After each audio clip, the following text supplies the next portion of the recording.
The Taliban say they want to form an inclusive Islamic government with other factions. They are holding negotiations with senior politicians, including leader in the former government. They have pledged to enforce Islamic law but encouraged women to join the government and say they will provide a secure environment to the return of normal life after decades of war. But many Afghans dislike the Taliban and fear that their rule will be violent or oppressive. Afghans are also concerned about the breakdown of security after thousands of prisoners were freed and security forces melted away in the face of the Taliban advance. Probably because US troops are set to withdraw by the end of the month. The US has been trying to get out of Afghanistan, its longest war for several years now.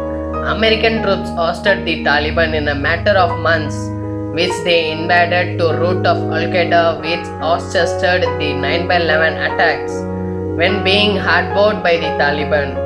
But it proved more difficult to hold terrorists and rebuild a nation battered by repeated wars.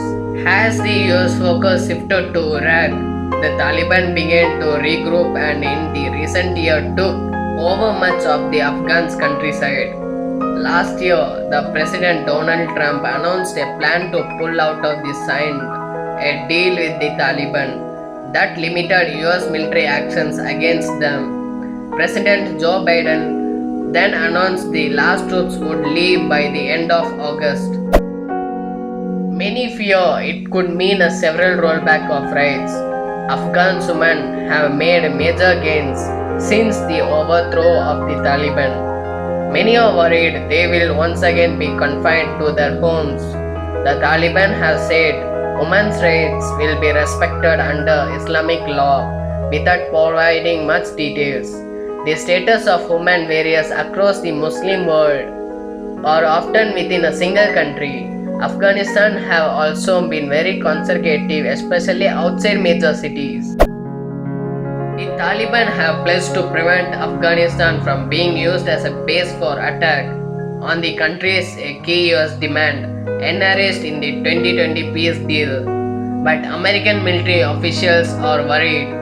Earlier this year, the Pentagon's top leader said as extremist group like Al Qaeda may be able to regenerate in Afghanistan, and officials are now warning that such groups could grow much faster than expected.